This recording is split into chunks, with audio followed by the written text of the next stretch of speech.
जो कि मेरे ऊपर बहुत ज़बरदस्त प्रेशर आया।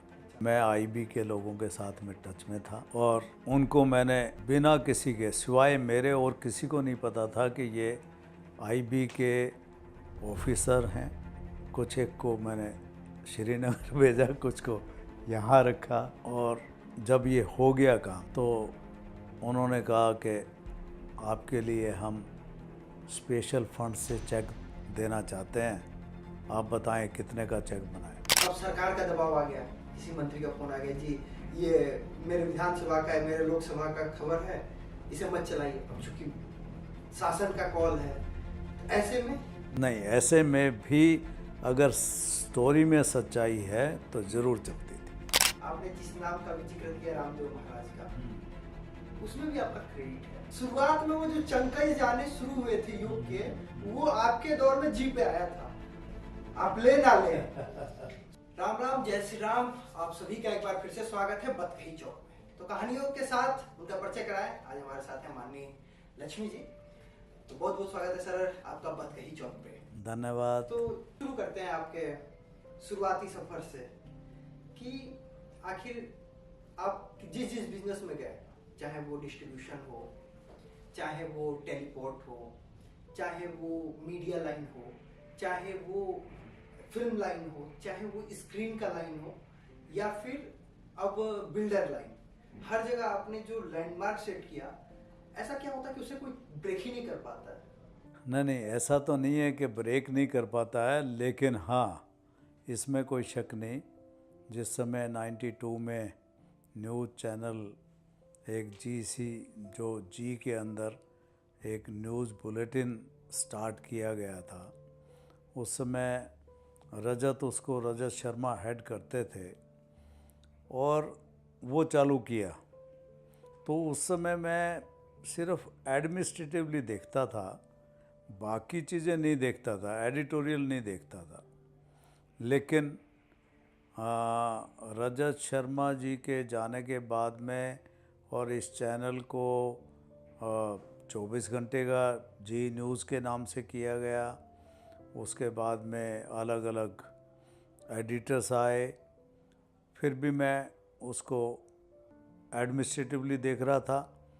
पर एक समय ऐसा आया कि मुझे इसको हेड करना पड़ा, चूँकि चैनल में बहुत लॉसेस थे और न्यूज़ तो थी, लेकिन जो इम्पैक्ट आना चाहिए था वो इम्पैक्ट नहीं आ पा रहा था। तो जिस समय मैंने इसको हेड किया तो ये लॉसेस से विद इन 3 मंथ प्रॉफिट में भी आ गया। यही था कि आप मतलब जी न्यूज जो 24 आवर चैनल, 24 घंटे का लाइव चैनल हुआ, उस समय भी आपके नेतृत्व में हुआ। और पहली बार जब वो प्रॉफिट में आया, पहली बार जब नंबर 1 हुआ, तो उसकी बागडोर आपके पास थी। नहीं, पहली बार तो मैंने तो इसको, ये लगभग 1 करोड़ रुपया, कई चैनल थे न्यूज़ चैनल, जिसके अंदर जी मराठी था, जी बंगला था, जी पंजाबी था, जी हिंदी था। तो ये सब चैनल मिलाकर के लगभग 1 करोड़ रुपया पर मंथ का लॉस था। अच्छा।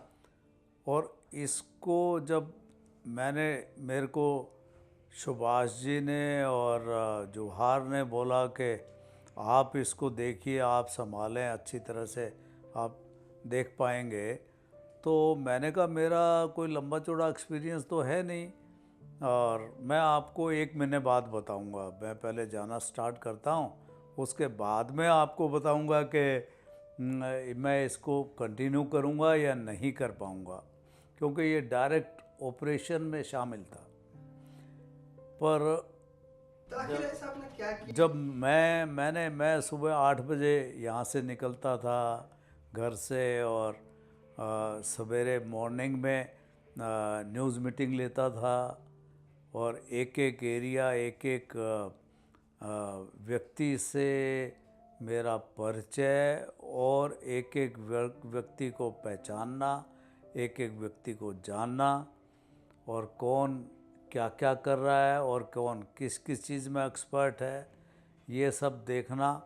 और उसके साथ साथ में जो 1 करोड़ रुपया प्रति माह का लॉस था, उसको प्रभु की कृपा से विद इन 3 मंथ ये लगभग 35 लाख रुपया प्रॉफिट में आ गया था। अच्छा, मतलब 1 करोड़ तो पहले वो पूरा हुआ। हाँ। और प्रॉफिट में 35, यानी 1 करोड़ 35 लाख 1 करोड़ 35 लाख का अचीवमेंट 3 मंथ। का अचीवमेंट हुआ। और उसका कारण सिर्फ यही था कि अगर सच्चाई बोली जाए तो जो हमारे एडिटोरियल स्टाफ था, और उस समय स्टार न्यूज़ खुलने वाला था, अच्छा, जो अभी एबीपी है। जो अभी एबीपी है। हाँ। तो वो प्लान ये किया गया, सुभाष जी से एडिटोरियल के जो हेड थे उन्होंने साइन करवा के, और उन्होंने कहा मैं तो बॉम्बे जाना चाहता हूँ, मेरा पारिवारिक प्रॉब्लम है तो इसलिए जाना चाहता हूँ, नहीं तो मैं जाना नहीं चाहता था। और ये बोल के और मैंने सब सेट कर दिया है, और ये आप 25-30 लोगों की आप सैलरी अगर बढ़ा देंगे तो उचित रहेगा। मोरल दबाव डालना चाहते थे। हाँ, और उन्होंने उसके ऊपर साइन भी कर दिए कि ठीक है, इन लोगों का सैलरी बढ़ा दिया जाए, और मोर और लेस डबल सैलरी कर दिया। अच्छा। एकदम, मतलब जिसको 30,000 रुपया प्रति माह मिलता था या 50,000 रुपया मिलता था, मोर और लेस डबल कर दिया। एचआर के पास कोई इंस्ट्रक्शंस के ऊपर एचआर कुछ बोल नहीं सकता था, तो वो डबल हुआ। और डबल होने के बाद में 25-30 लोगों का, और इधर से 3-4 दिन के बाद में मैंने उसको देखना स्टार्ट किया। तो ये बड़ी एक विडंबना थी।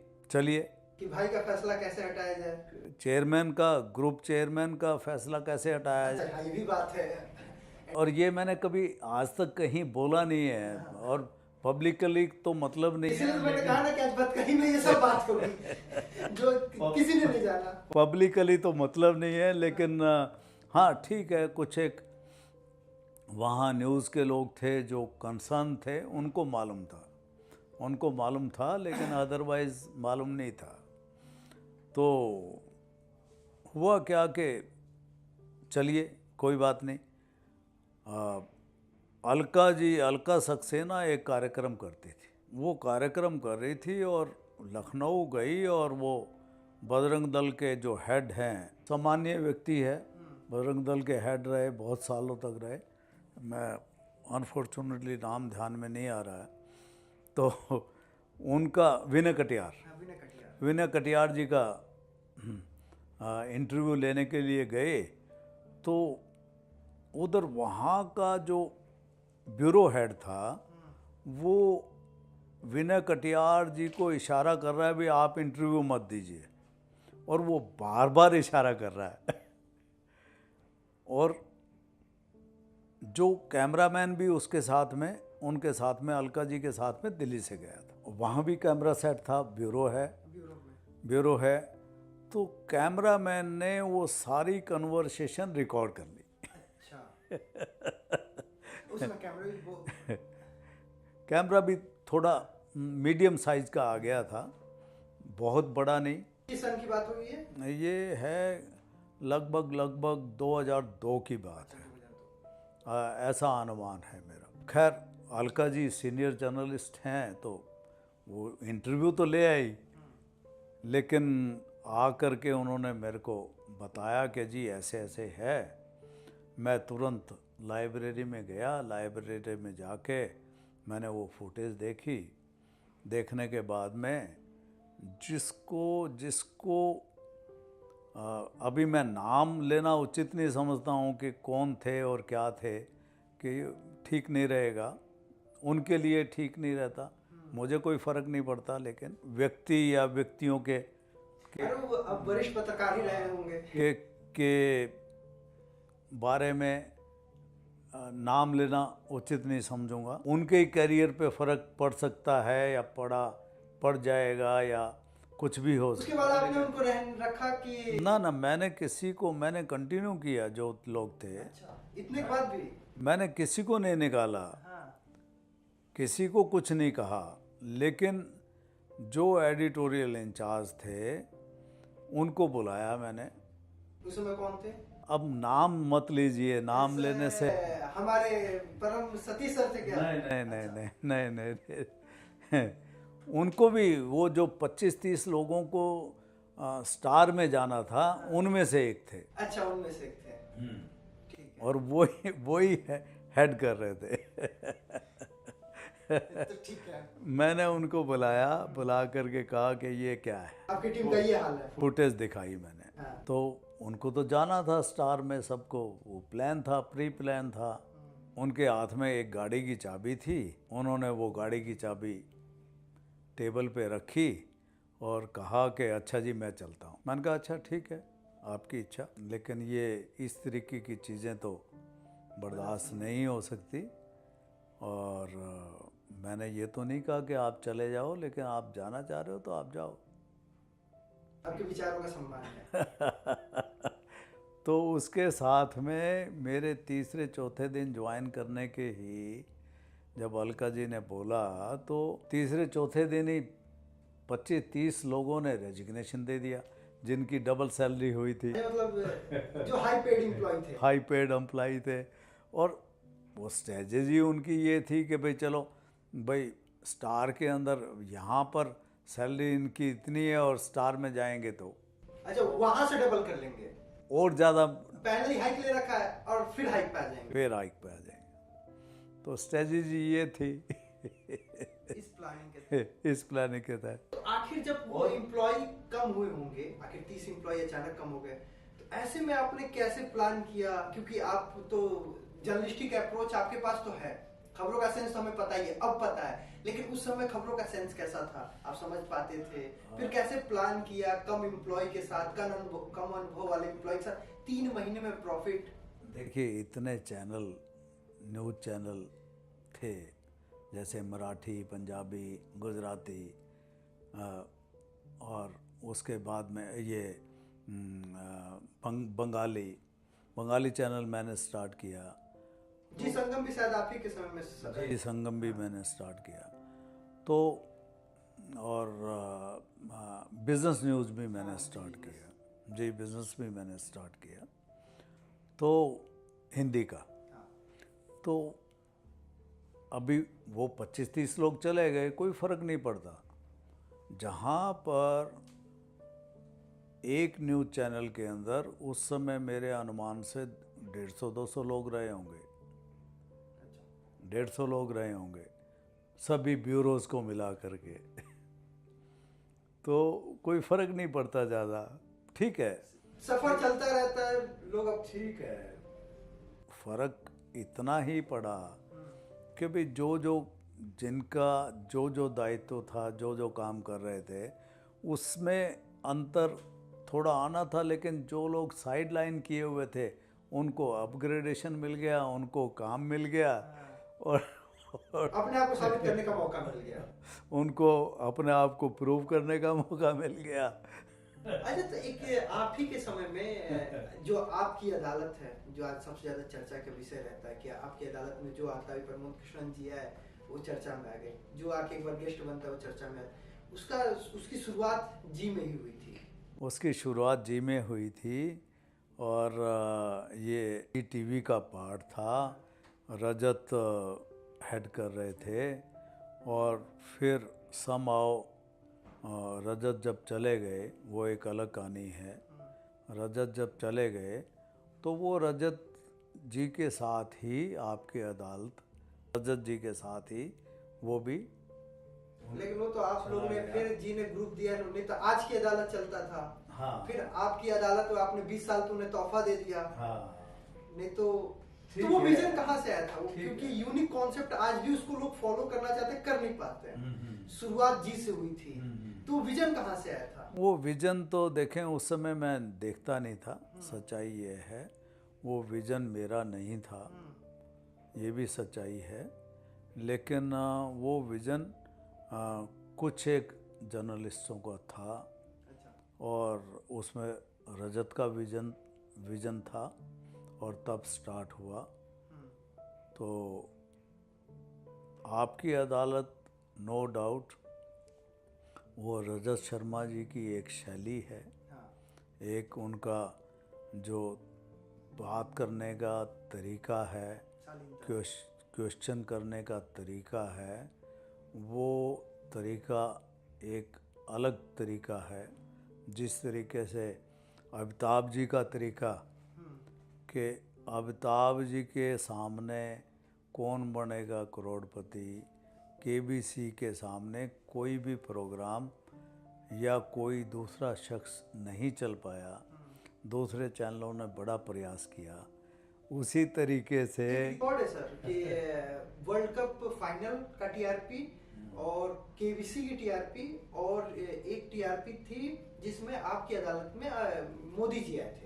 ये 3 टीआरपी अभी तक की हाई रेटिंग टीआरपी है, 75 तक का उसका रीच है।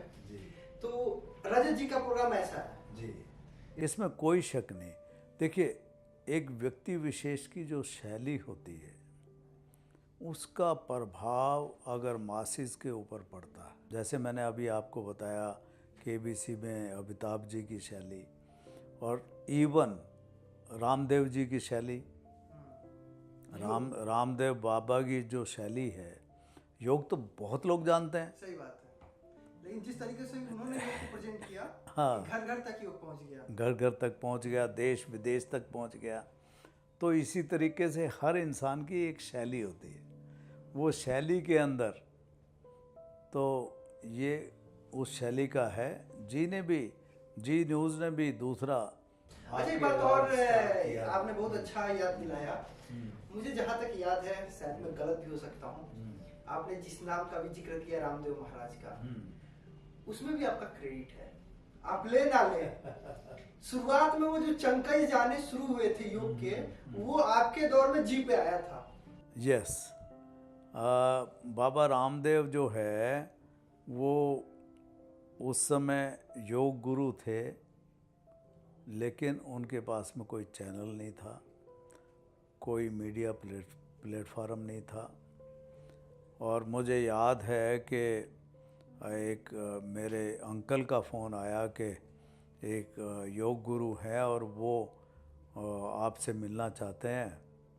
तो मैंने स्वाभाविक तौर पे कहा अच्छा मैं कल आता हूँ। अच्छा। और फिर बिजी इतना था कि मैंने कहा फिर मैंने फ़ोन कर दिया, अच्छा आज तो नहीं आ पा रहा हूँ, मैं कल आऊँगा। तो मुझे याद है कि भी वो मेरे से मिलने के लिए वो उन्हीं के घर पे रुके हुए थे। मुझे मालूम नहीं था कि वो कहाँ रहते हैं, कौन है, क्या है। मैं गया तीसरे दिन मिलने के लिए। उन्होंने कहा भाई इस तरीके से है और मैं आपके यहाँ प्रोग्राम मेरे योग के दिखाना चाहता हूँ। मैंने कहा बाबा, मैंने कहा आपका प्रोग्राम मैं बना के दिखा दूँगा, और मुझे मालूम नहीं था कि आप 3 दिन से मुझे मिलने के लिए बैठे हुए हैं। 3 दिन इंतजार। हाँ, तो मैं आपका प्रोग्राम ज़रूर बनवा के दिखवा दूंगा, इसमें कोई शक नहीं है, लेकिन इससे ऊपर मैं कंटिन्यू नहीं कर पाऊंगा। मतलब ये नहीं कि लगातार नहीं दिखा पाऊंगा, ये मैंने उनसे कहा। और मैंने उनका 3-4 दफ़ा अलग अलग रिपोर्टर को भेज करके 3-4 दफ़ा अलग अलग समय में मैंने उनके योग के चंकेज बनवा के, फुटेज बनवा के 10-10, 15-15 मिनट की जी न्यूज़ पे स्टार्ट की, चलवाई थी। और उसके बाद दौर ऐसा आया कि बाबा रामदेव महाराज को अब लोग सोचते हैं कि वो आए हमारे यहाँ योग दिखाए और उससे टीआरपी बने। बिल्कुल, उससे टीआरपी बने। अभी इंडिया टीवी पे मैं देखता हूँ, सुबह 9 बजे आती है और उसकी सबसे ज्यादा हाई रेटिंग टीआरपी है। हाँ, उस समय का किसी भी चैनल के पास वो अब तो बाबा रामदेव के पास चैनल खुद के पास कई हैं, तो कोई विषय नहीं है। अच्छा, ये एक बात होता है कि लोग कहते हैं कि मीडिया में दबाव बहुत होता है, लोग खबर गिरवा देते हैं, खबर चलाने के लिए, ना चलाने के लिए प्रेशर आता है, ऊपर एडमिनिस्ट्रेशन से प्रेशर आता है, ऐसा है क्या सच में? देखें, अप्रोच मेरे समय में ज़रूर आती थी कि जी ये चलवा दें, और ये भी अप्रोच आती थी कि जी ये ना चलाएं तो उचित रहेगा। नेता मंत्री अधिकारियों के? नॉट ओनली नेता मंत्री अधिकारी, उसके अलावा पब्लिक के लोगों का भी अच्छा। ऐसा प्रेशर रहता था।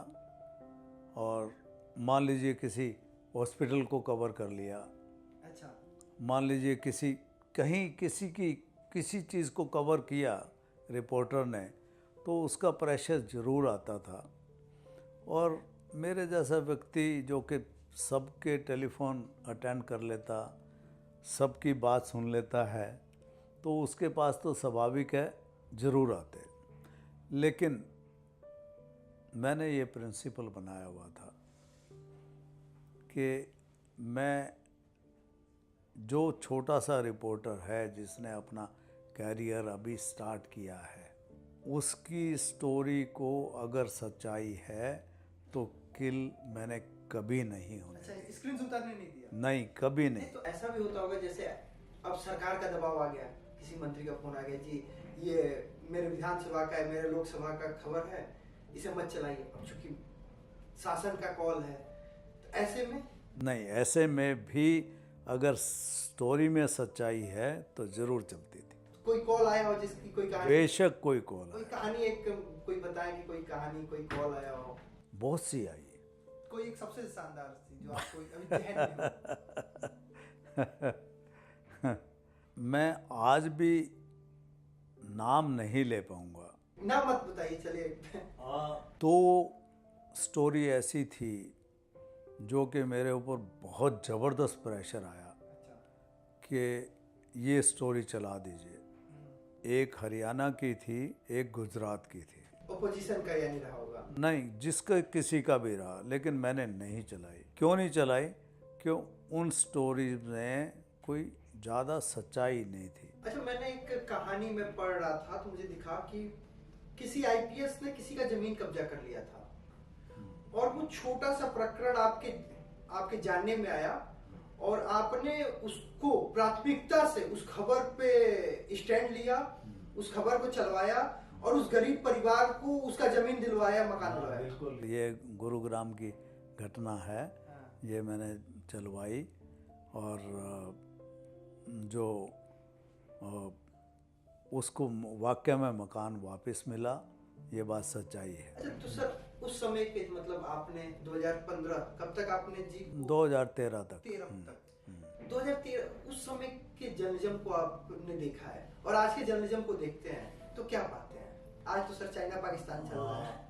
उस समय की जर्नलिज्म और उस समय के जर्नलिज्म की वैल्यू और उस समय के जर्नलिज्म के एथिक्स वो अलग थे, आज अलग है। जैसा मैंने अभी आपको बताया कि मैं छोटे से छोटे जर्नलिस्ट को, जिसने अपना कैरियर स्टार्ट किया है, बड़ी मेहनत करके उसने अगर स्टोरी बनाई है और वो स्टोरी के अंदर वो दिखाने लायक भी है और सच्चाई भी है, तो मैंने उस स्टोरी को मरने नहीं दिया। बेशक कितना भी प्रेशर आया, कितना भी कुछ हुआ।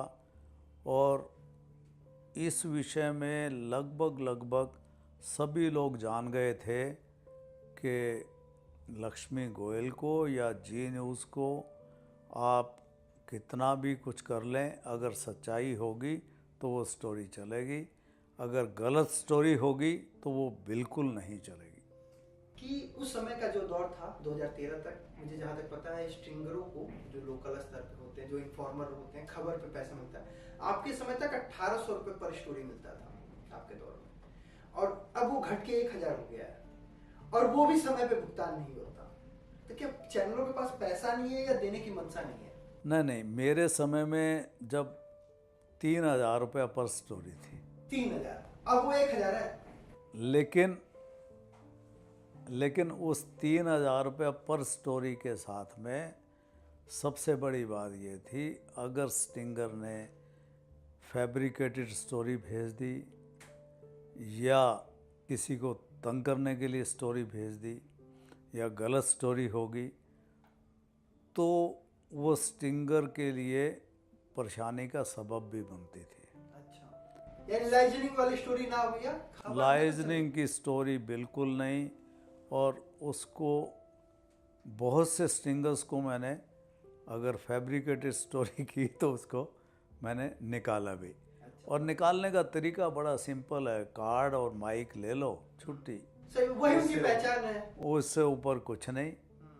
मेरे समय में जो स्टिंगर या कोई जर्नलिस्ट, मैं स्पष्ट बोल रहा हूँ, किसी ने फैब्रिकेटेड करने की कोशिश की स्टोरी, वो ना चैनल पे चली, और अगर गलती से कहीं हो गया तो उसका स्ट्रिक्ट एक्शन भी हुआ। क्योंकि मैं इससे निकलने वाला था, लेकिन एक और सवाल आपका, चूंकि व्यक्तित्व इतना आपने काम कर रखा है कि उसी पर नहीं खत्म हो रहा है, एक और आज के डेट में चलता है कॉन्क्लेव। मुझे जहां तक मैं जानता हूं, मैं गलत हूंगा तो मुझे दुरुस्त कीजिए, क्योंकि उस समय हम पत्रकारिता करते नहीं थे, बस कहानियां हमने सुनी है। 2008 का दौर था, शायद आपके सीईओ वरुण दास जी थे, मैं जहां तक मैं जानता हूं, और आपको अपने एम्प्लॉय को दिवाली में बोनस देना था, और वहां से दौर शुरू हुआ कॉन्क्लेव का।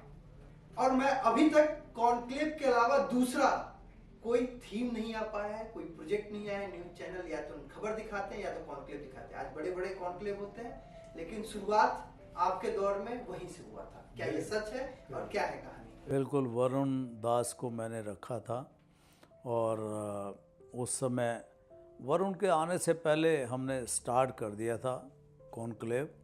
और सबसे पहला कॉन्क्लेव हुआ था जो हमारी बिजनेस टीम थी, उसने गुरुग्राम के अंदर ये डीएलएफ गोल्फ कोर्स में किया था सबसे पहला। और श्रीधर जी को हमने उसके अंदर अवार्ड दिया था, जो कि जो मेट्रो लेके आए थे, शुरुआत जिन्होंने की थी मेट्रो में। हाँ, मेट्रो में बहुत से लोगों को अवार्ड दिया था।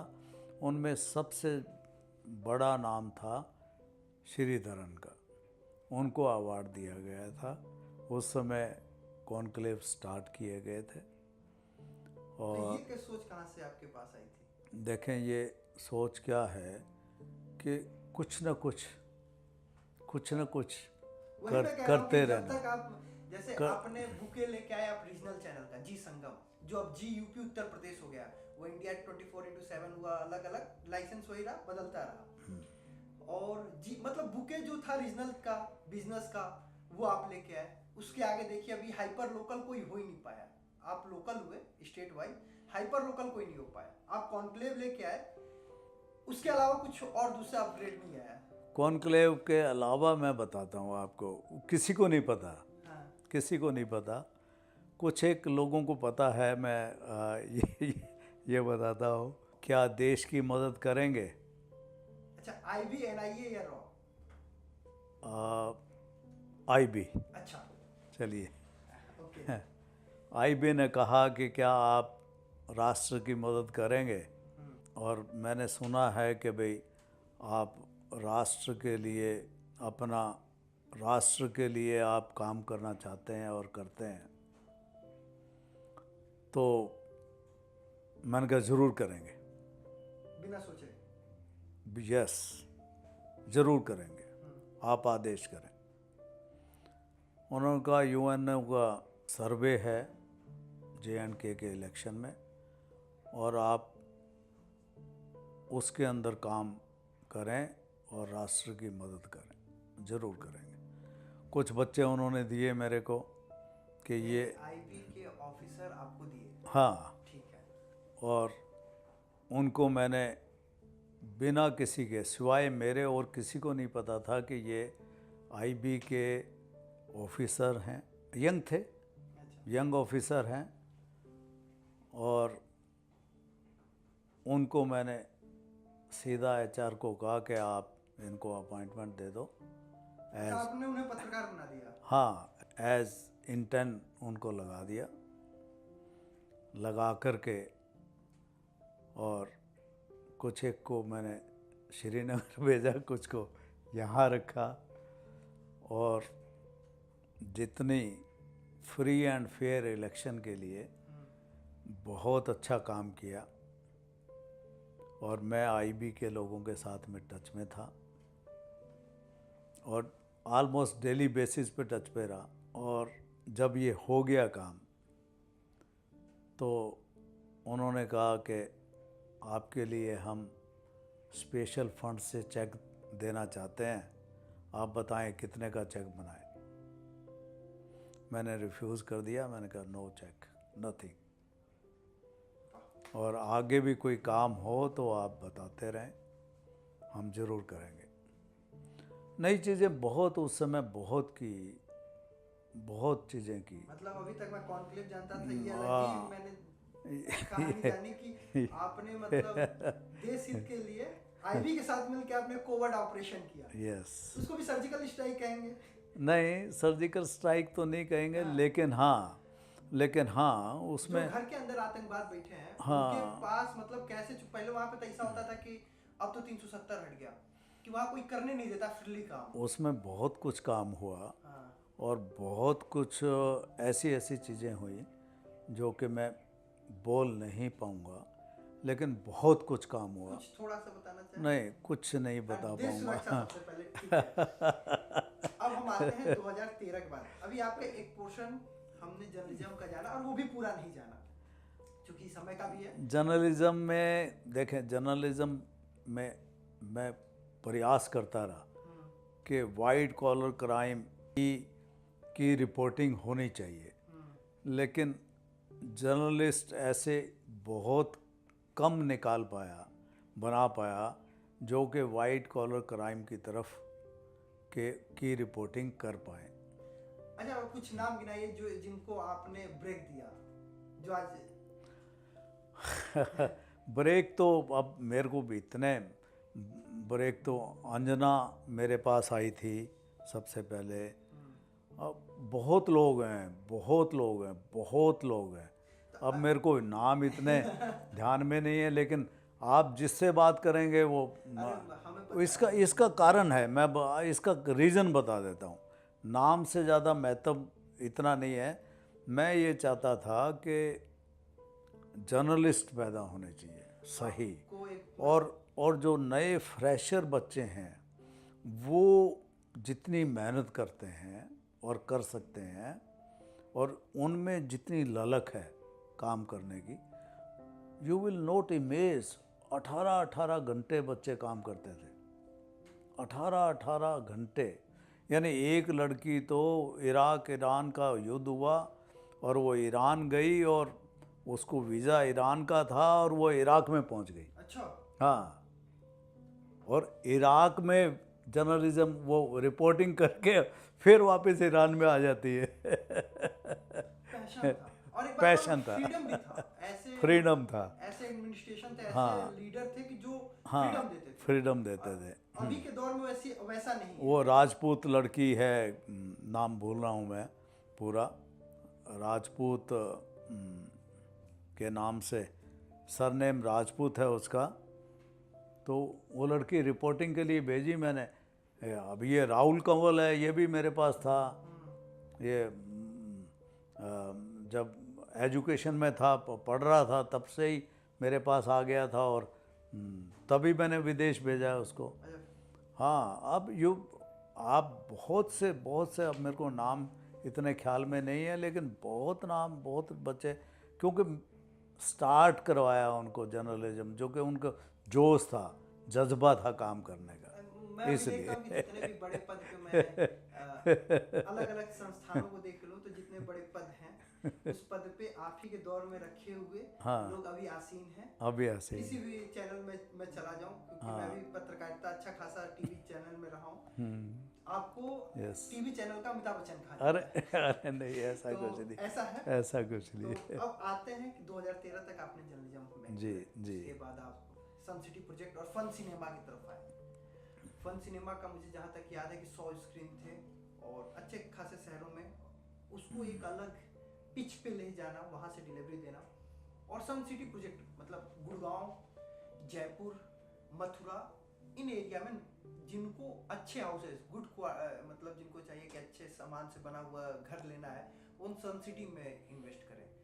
तो आखिर सीधे अचानक आपने जिस तरीके से स्विच किया, वो यहाँ पे उस चीज को कैसे मेंटेन किया? ऐसे है, बिजनेस के एक एथिक्स होता है, जैसे न्यूज़ का भी एक एथिक्स होता है कि आपको जो न्यूज़ है वही दिखानी है, उससे बाएं दाएं नहीं जाना। और आपके अंदर ये कला होनी चाहिए कि उसको किस तरीके से आपने दिखाना है। ये भी जर्नलिज्म का एक एथिक्स है। ये नहीं कि भाई मैं प्रभावित होकर के न्यूज़ को गिरा दूं और प्रभावित होकर के न्यूज़ को चला दूं। No, it should not be. और उस समय जी न्यूज़ नंबर 1 या नंबर 2 पे हमेशा रहा। हाँ, नंबर 1 हमेशा आपके दौर में रही। हमेशा रहा। उसका रीज़न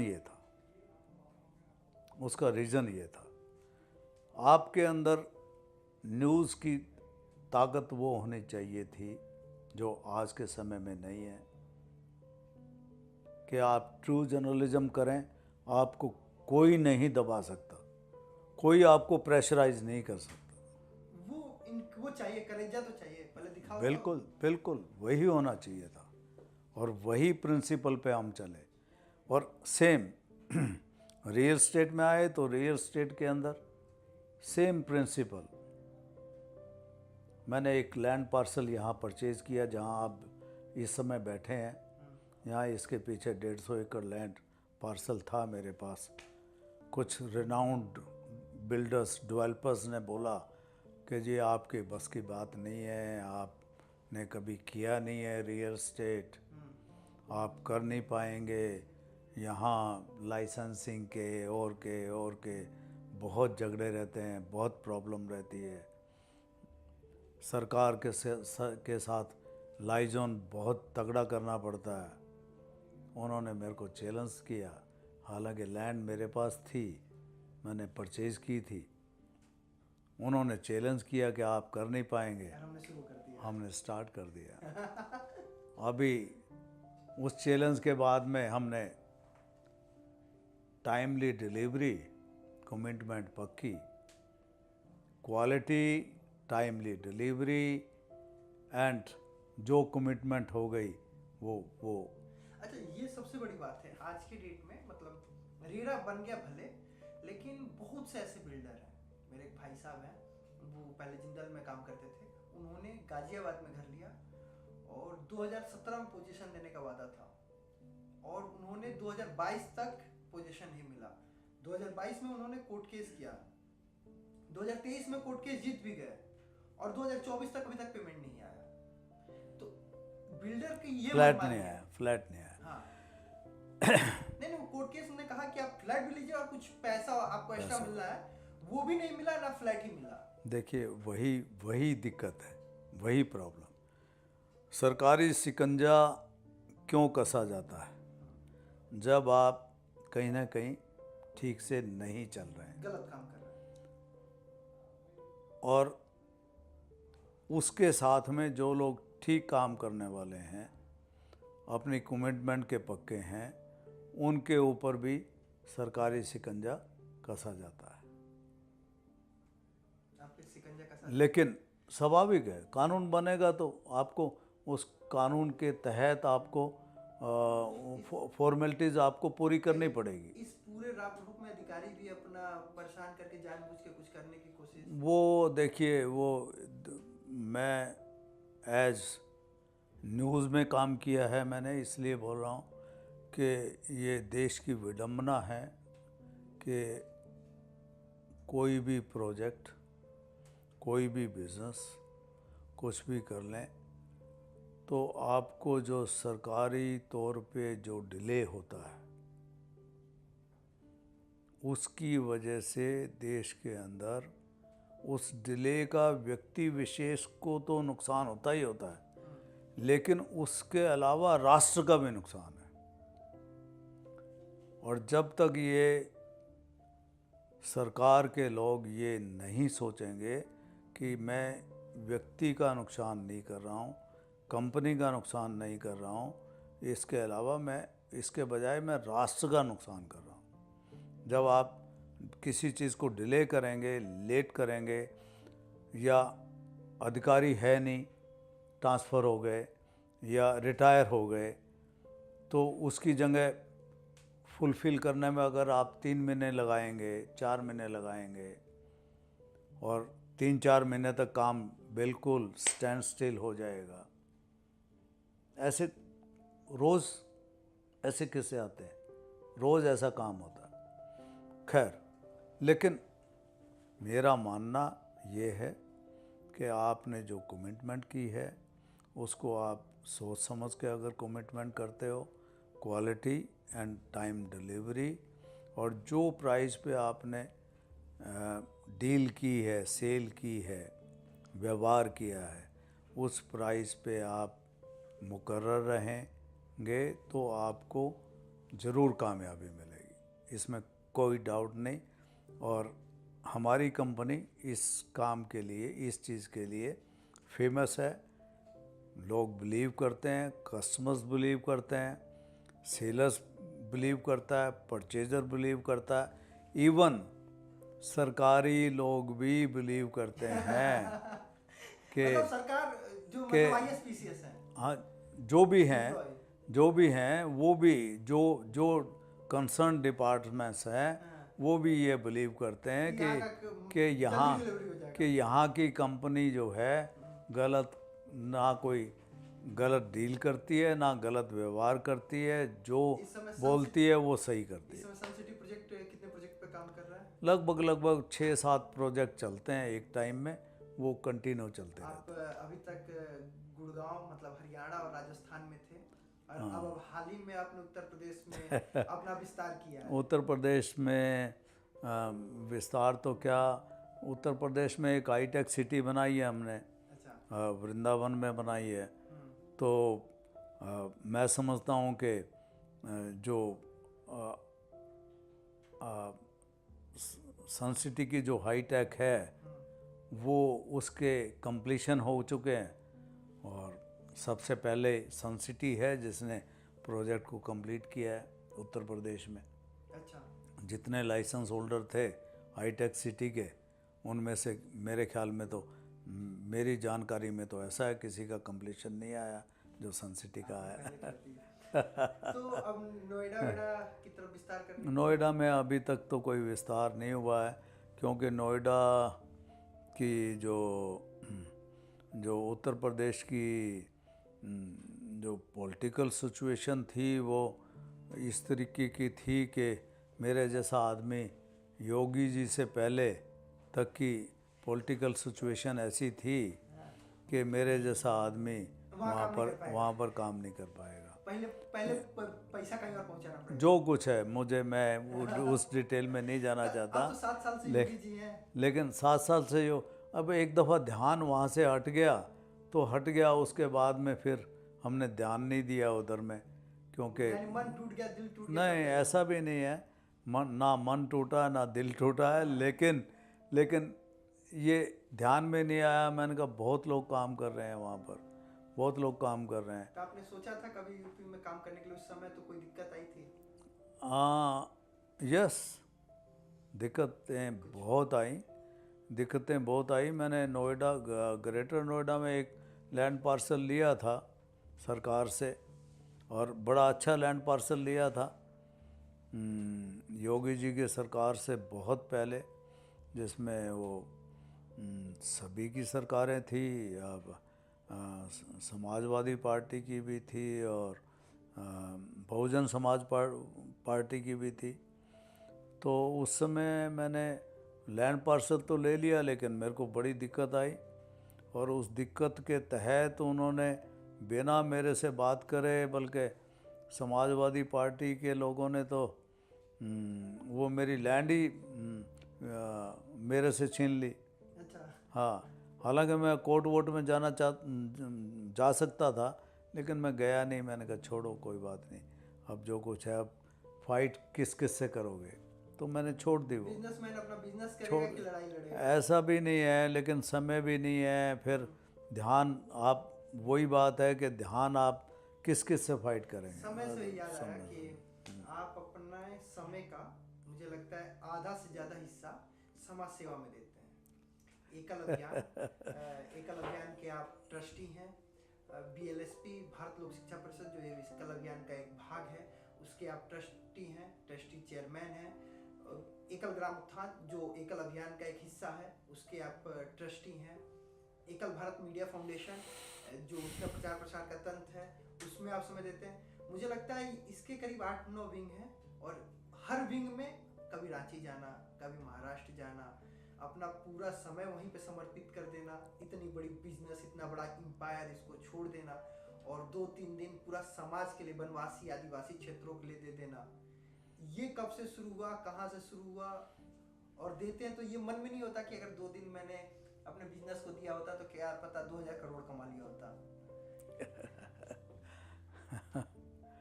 बिजनेस इंसान, सबसे पहली बात तो यह है कि अगर रियल बिजनेसमैन है, वो स्वाभाविक है कि प्रॉफिट के लिए बिजनेस करता है, उसकी कंपनी प्रॉफिट के लिए बिजनेस करती है, इसमें कोई डाउट नहीं। लेकिन उसका खाली, मेरा ये मानना है कि खाली प्रॉफिट पे ही के लिए ही काम नहीं किया जाता।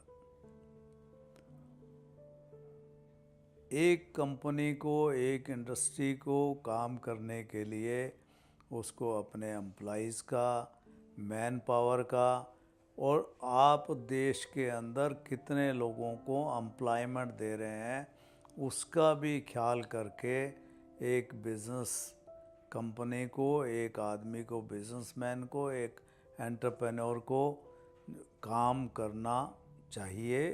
और मैं ऐसा करने का प्रयास ज़रूर करता हूँ, भले ही प्रॉफिटेबिलिटी कम हो, लेकिन सबसे पहले ये सोच रहती है कि हाँ, एक ये प्रॉफिटेबिलिटी है, या कई दफ़ा बिज़नेस में लॉस भी लगते हैं, इसमें भी कोई डाउट नहीं।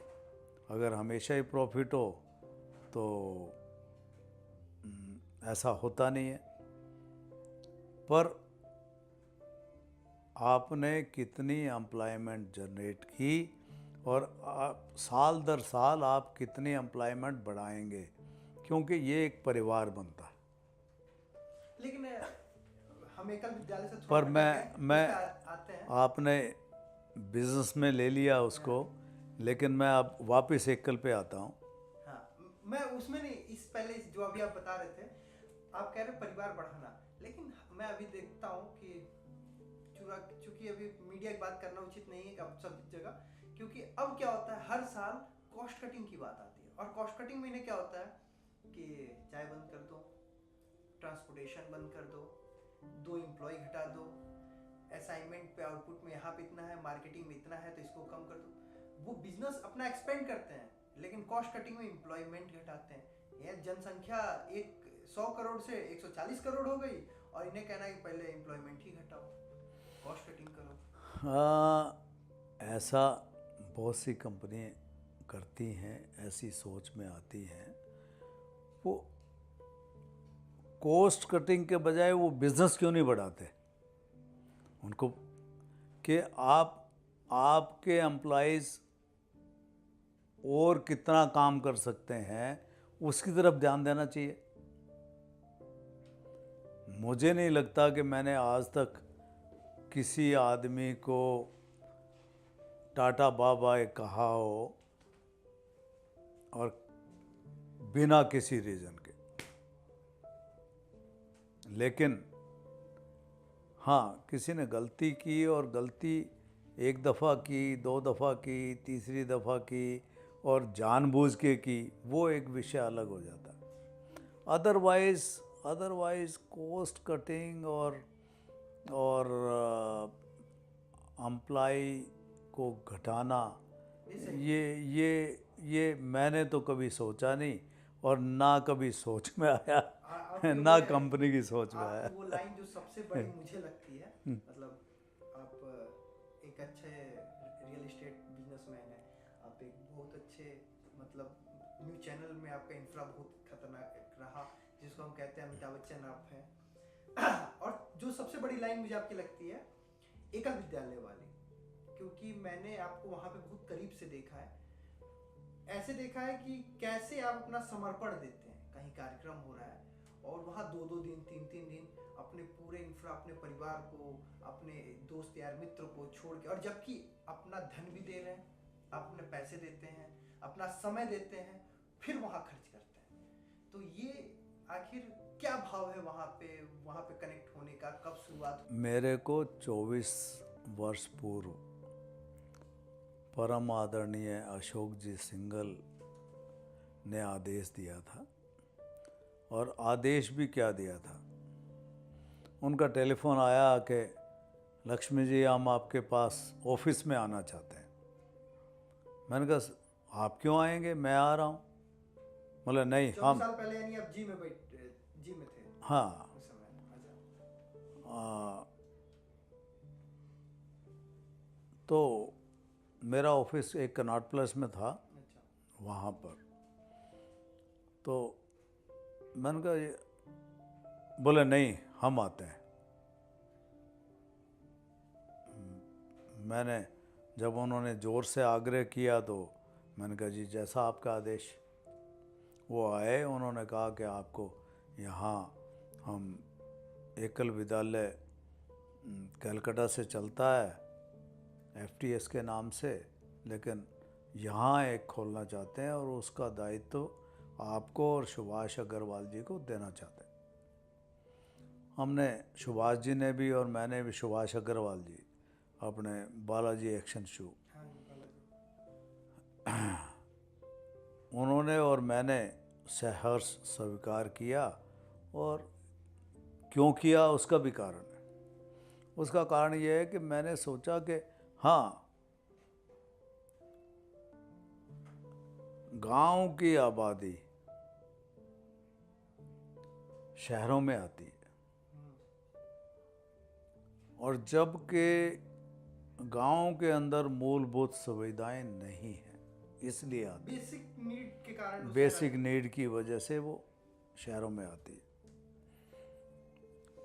सबसे बड़ी बात यह है कि वहाँ एम्प्लॉयमेंट नहीं है, रोज़गार नहीं है, स्वास्थ्य नहीं है, शिक्षा नहीं है, सड़क नहीं है, बिजली नहीं है, पानी नहीं है।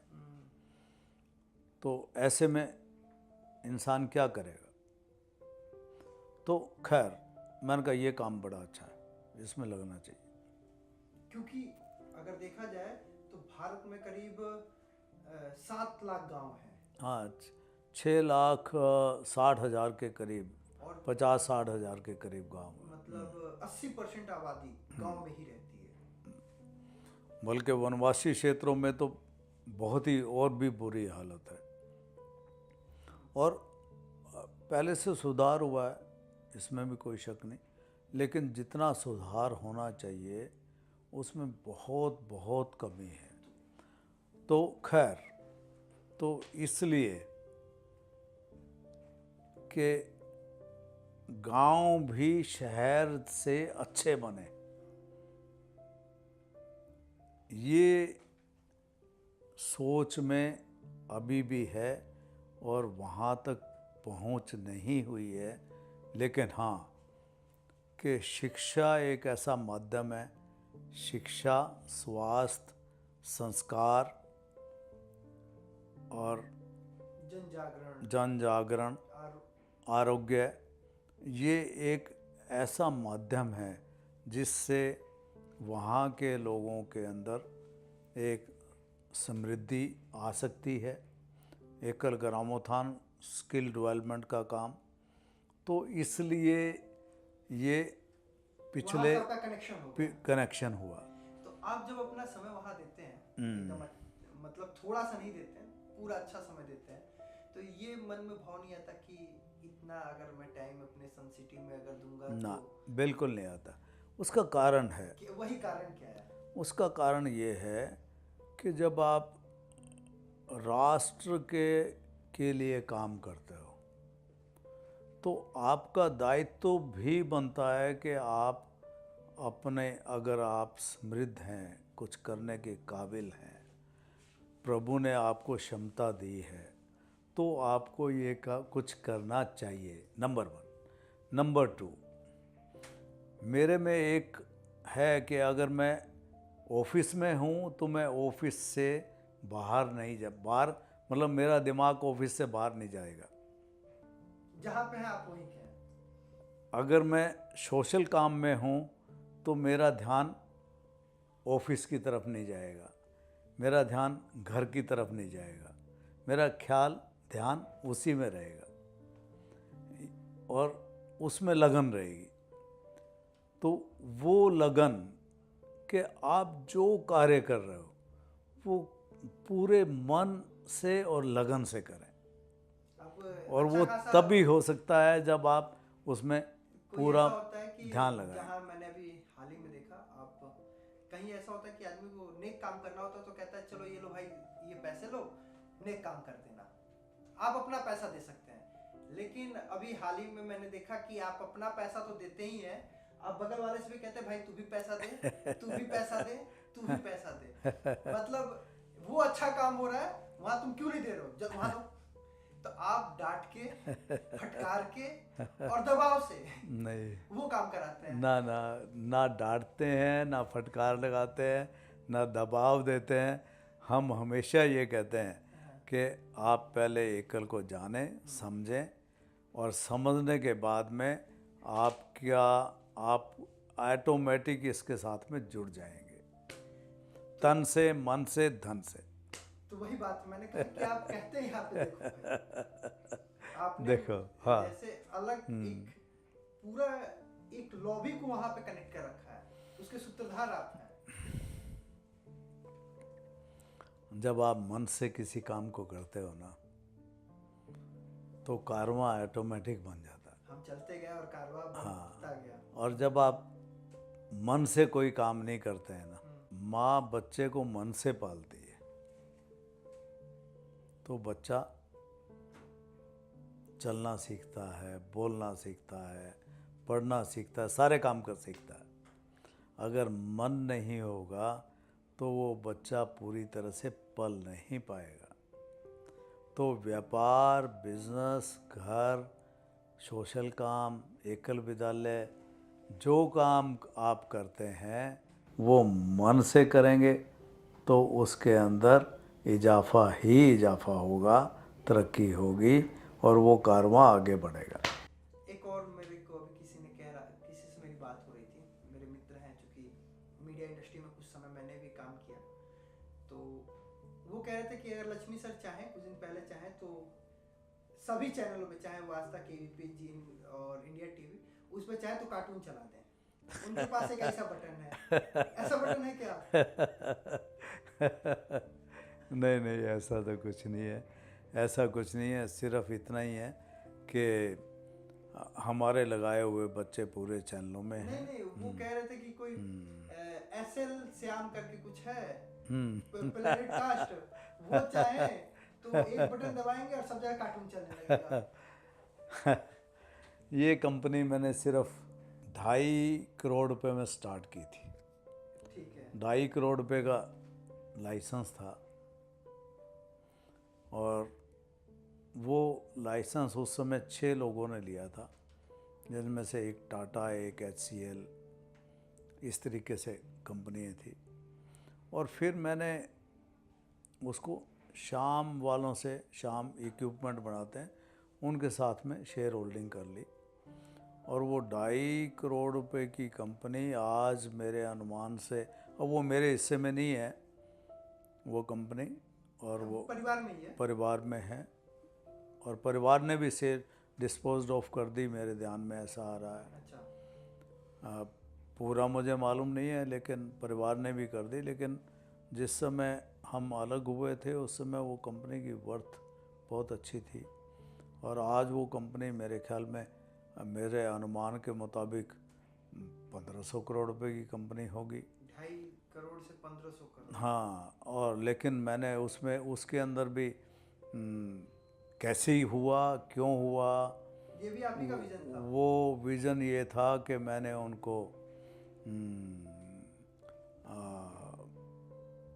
शेयर ऑप्शन दी एम्प्लॉइज़ को, अच्छा। शेयर होल्डर बनाया कि भैया आप लोग काम करो, मैं तुम्हें शेयर होल्डर बनाता हूँ। दूसरे पार्टनर उसमें इंटरेस्टेड नहीं थे कि आप एम्प्लॉइज़ को कुछ परसेंट शेयर आप दे रहे हो वो, लेकिन मैंने उनसे आग्रह किया और आग्रह करके उनको शेयर होल्डर बनाया। कितने एम्प्लॉय को शेयर होल्डर बनाए होंगे? और करीब करीब मेरे अनुमान से ऐसा लग रहा है कि 125 एक एम्प्लॉइज़ को मैंने शेयर होल्डर बनाया। कितना उसमें शेयर उनको दिया? उनको लगभग 15-20% शेयर होल्डिंग मैंने उनको दी। यानी जो समय आज वो भी करीब 50-50 करोड़ के आदमी वो कंपनी चल पड़ी थी, बड़ी अच्छी चल पड़ी थी, सब कुछ बढ़िया था, तब मैंने उनको स्टॉक ऑप्शन दिया। ऐसा नहीं कि इनिशियल दिया था, जब वो ठीक ठाक चल पड़ी थी, यानी अभी मैंने मतलब एक ज़्यादा साउथ की बढ़िया मूवी नहीं देखी थी। लेकिन ज़्यादा अच्छी नहीं चली थी, लेकिन ठीक ठाक चल पड़ी थी, तब मैंने उनको स्टॉक ऑप्शन दिया था। और वो स्टॉक ऑप्शन की वजह से आज वो इतनी बड़ी कंपनी बनी। और उस कंपनी के अंदर आज टेलीपोर्ट जितने भी आपके चैनल हैं देश में, सबकी अपलिंकिंग वहीं से है। सब की अपलिंकिंग वहीं से है। और उसके अंदर हाँ, आप अगर जब चाहे किसी तब कार्टून चला ले। आप ये एथिक्स के खिलाफ है, लेकिन आप जब टेलीपोर्ट आपके पास है, लेकिन आप वही बात है, जब चाहे तब कर सकते हैं। लेकिन देश का बहुत बड़ा परसेंटेज मैं समझता हूँ कि आज टेलीपोर्ट में वो कंपनी एसएल श्याम के नाम से वो कंपनी के पास 80% शेयर होगा। मुझे लगता है कि आज के टाइम में टेलीपोर्ट का जो खर्च है वो शायद 8 लाख में विद जीएसटी है। हाँ, जो भी एक होगा। महीने का। जी जी। तो जहाँ तक मेरा अनुमान है, मैं गलत भी हो सकता हूँ, 150 के आसपास कंपनी, 150-200 कंपनी अभी प्लेनेट कास्ट के पास है जो अपलिंकिंग वहाँ से होती है। जी।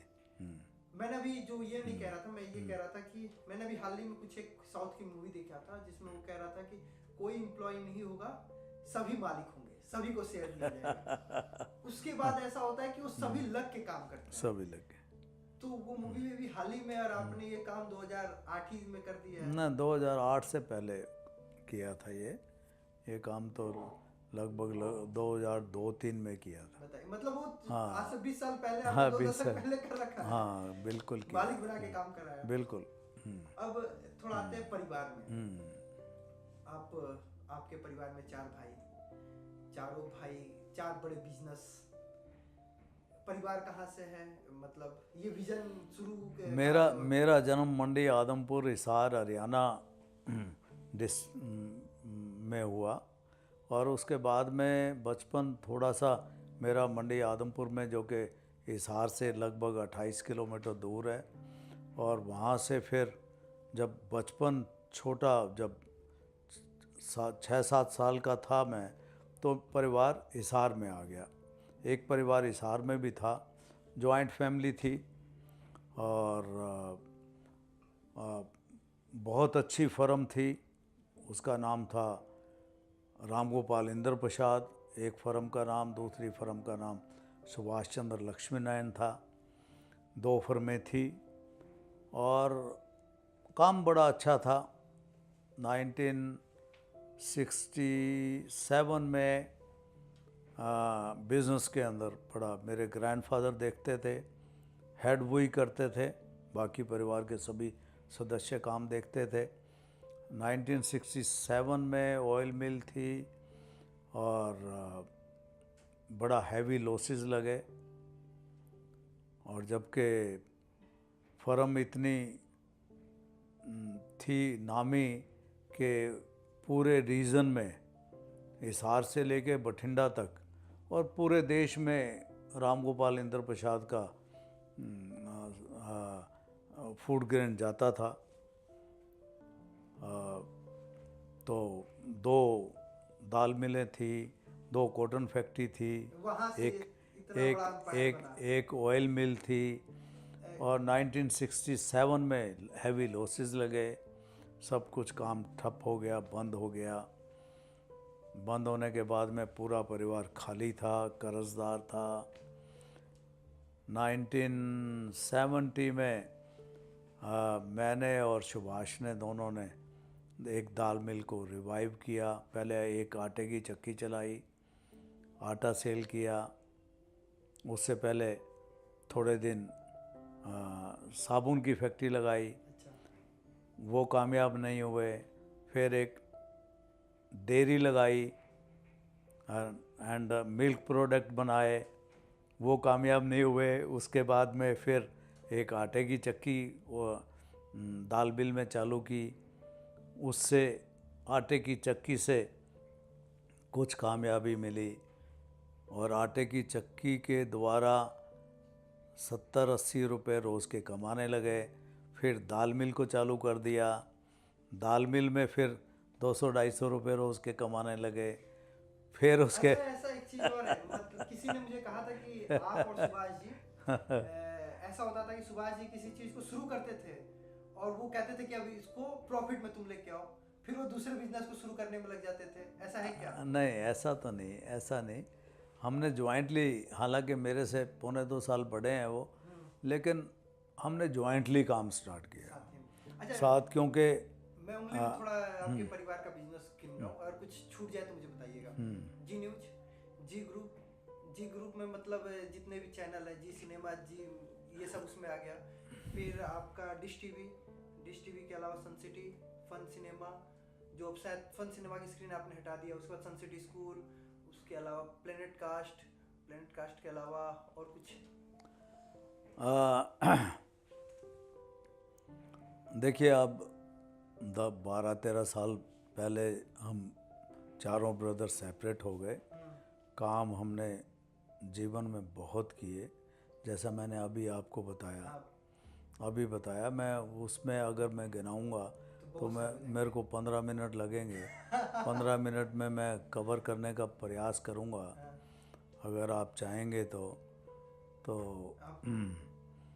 तो फिर हमने दाल मिल स्टार्ट की। दाल मिल के बाद में फिर एफसीआई के कॉन्टैक्ट ले लिए। अच्छा। दाल मिलिंग के, मिलिट्री को फूड ग्रेन दालें पल्सेस सप्लाई की। पल्सेस सप्लाई करने के बाद में ये काम चलता रहा। उसमें अच्छे पैसे कमाए, अच्छी इनकम हुई। लोगों का कर्जा जो पार्टीशन में हमारे ज़िम्मे आ गया था सारा, परिवार के दूसरे लोग बरी हो गए थे, उनके पैसे लौटाए। उनके पैसे लौटाने के बाद में फिर 1977 में देश के अंदर बम्पर क्रॉप हुई फूड ग्रेन की, राइस एंड वीट।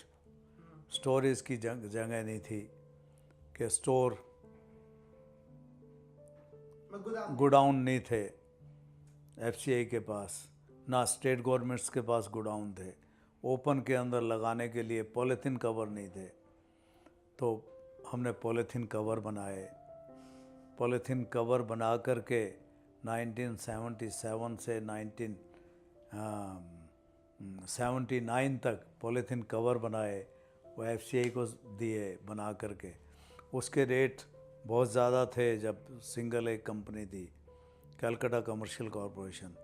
वो 6600 रुपये का कवर था, जिसको हमने कॉस्ट ला करके 3200 रुपये पर, आधे से भी कम में उसको किया। उसके बाद में पॉलीथीन फिल्म इंपोर्ट भी करवाई एफसीआई से, बहुत काम हुआ। उसके बाद में फिर रशिया को राइस एक्सपोर्ट किया। राइस एक्सपोर्ट करने के बाद में उसके साथ साथ में आपके एक फैक्ट्री हमने लगाई, लैमिना पैकर्स के पैकेजिंग फैक्ट्री लगाई दिल्ली में, और फाइबर ग्लास का काम किया, हेलमेट बनाए। ये जब स्टेडियम बन रहे थे देश के अंदर, पहला मेरे ख्याल में ओलंपिक्स हो रहा था, तब हमने उसके लिए फाइबर की चेयर्स फैक्ट्री लगाई, फाइबर की चेयर बना के दी, तो वो काम किया। फिर उसके बाद कैप्सूल बनाए, कैप्सूल की फैक्ट्रियाँ लगाई 2। उसके बाद हैंड टूल का काम किया, हैंड टूल की फैक्ट्री लगाई। उसके बाद में स्टील फर्निश लगाई, उसका काम किया। उसके अंदर एक्साइज और बिजली की चोरी थी, जो कि हमने कहा नहीं करेंगे। और डिपार्टमेंट के लोग कहते हैं नहीं, आपको मंथली पैसे तो देने पड़ेंगे। फैक्ट्री को बंद किया, ऐसा काम नहीं चाहिए, वो बंद किया। उसके बाद में आपके राइस एक्सपोर्ट किया, शीशम सीड एक्सपोर्ट किया, मूंगफली एक्सपोर्ट की, आपका सोयाबीन एक्सट्रैक्शन एक्सपोर्ट किया। उसके बाद में फिर ट्रेडिंग का बिज़नेस किया रशिया के लिए, डिफरेंट डिफरेंट चाय, कॉफ़ी, डिफरेंट आइटम एक्सपोर्ट की। उसके बाद में फिर आपके ये टेलीकास्ट और न्यूज़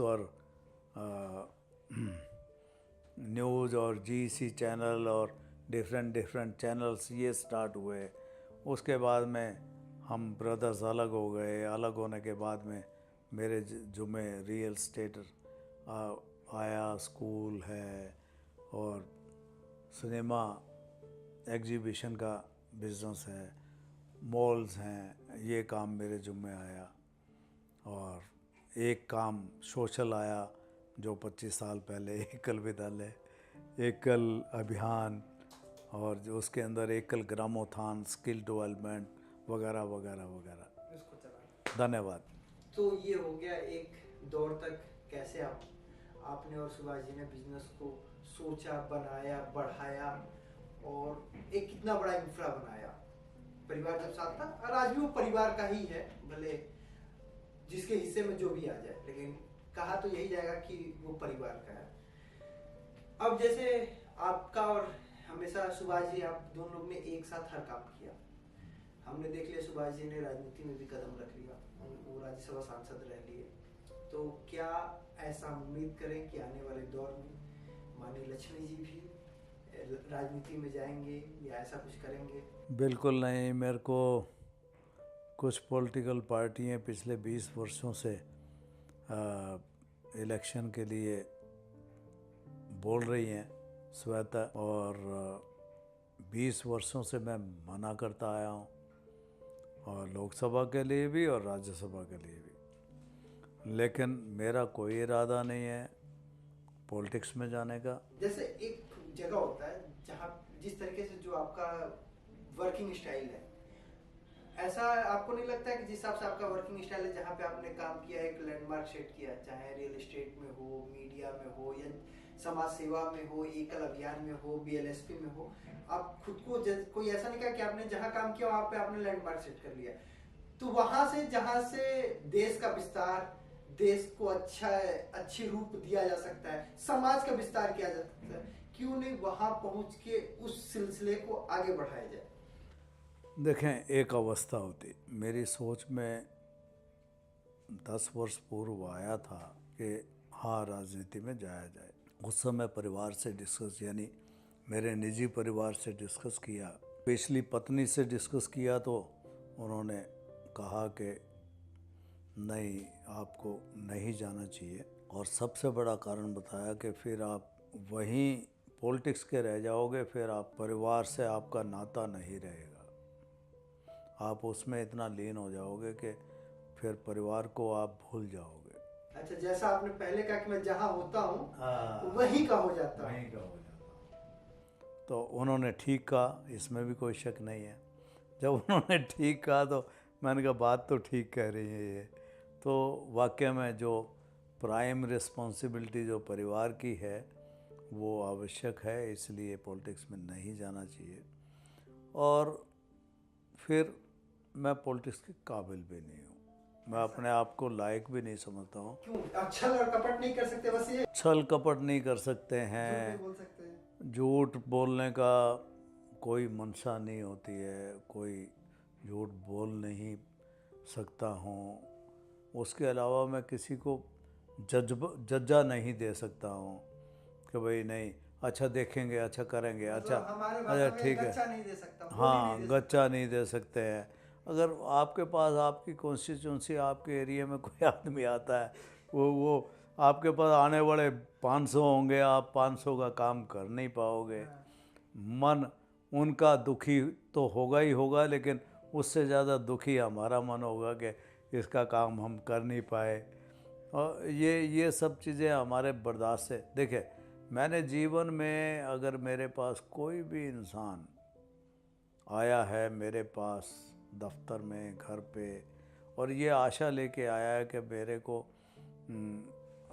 लक्ष्मी जी ये काम कर देंगे मेरा, मैं उनसे बात करता हूँ, तो जो आशा लेके आया है मैंने कोशिश की है वो निराश होके ना जाए मेरे यहाँ उसका काम हो जाए। उसका काम हो जाए, या मैं इतना सक्षम, वो मेरी काबिलियत और सक्षमता देख कर के मेरे पास आया और मैं ये उसको कह दूं कि भाई मेरे बस का नहीं है, मैं नहीं कर सकता या नहीं करवा सकता, या वहाँ जा कर के उसको नहीं बोल सकता, ये मेरे लिए बड़ा कठिनाई का विषय बन जाता है। अच्छा, एक चीज हमने जहाँ से अपने इस पूरे पॉडकास्ट को शुरू किया था वहाँ पर मैं आपको लेके आना चाहूँगा कि जिस लक्ष्मी गोयल जी को हम मीडिया इंडस्ट्री में जानते हैं, क्योंकि ना लक्ष्मी जी के पास पैसे की कमी है और ना सोच की, क्या वो मीडिया इंडस्ट्री में अपना कुछ नहीं शुरू कर सकते?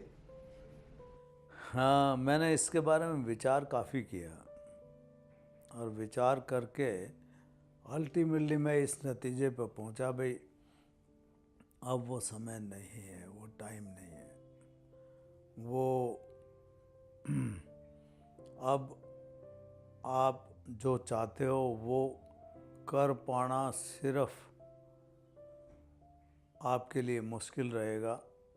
मतलब सरकार की तरफ से सोच रहे हैं कि आज की जर्नलिज्म का ये सोच रहे हैं? मैं जो आज की स्थिति है उसके बारे में सोच रहा हूँ कि अगर आ गया चैनल चला दिए तो चाइना पाकिस्तान चलाना पड़ेगा। हो सकता है। तो इसलिए मैं डायरेक्ट न्यूज़ में नहीं जाऊंगा।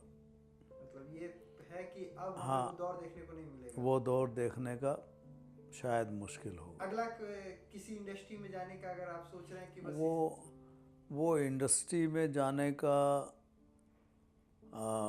ज़रूर, मैं बच्चों को ज़रूर कहता हूँ, मेरे 3 बेटे हैं, तीनों बेटों को कहता हूँ कि आप जो काम कर रहे हो उसके अलावा आपको और कुछ काम करना चाहिए, देश में करना चाहिए और या देश से बाहर करना चाहिए, ये तुम्हारी सोच है, लेकिन कुछ ना कुछ और करना चाहिए ताकि आप लोग एक इस मुकाम पर पहुंच जाएं जहां अभी आप लोग हो, उससे ज़्यादा बिज़नेस कर पाएँ और बिज़नेस के साथ साथ एम्प्लॉयमेंट दे पाएँ। तो ये थे लक्ष्मी जी, माननीय लक्ष्मी नारायण गोयल, जो सन सिटी प्रोजेक्ट के चेयरमैन हैं और साथ ही साथ बहुत ही एक्टिव होके समाज सेवा में काम कर रहे हैं। तो आज के हमारे जो गेस्ट हैं उनके बारे में आपने जान लिया। जल्द ही अगली बार आपको ऐसे ही किसी शानदार व्यक्तित्व से आपको मिलाएंगे। तब तक अगर आपने हमारे चैनल को सब्सक्राइब नहीं किया तो तुरंत सब्सक्राइब कीजिए और ये वीडियो जरूर शेयर कीजिए ताकि लोग कई बार कैसे किसी चीज की शुरुआत हुई उसको जान सकें। राम राम।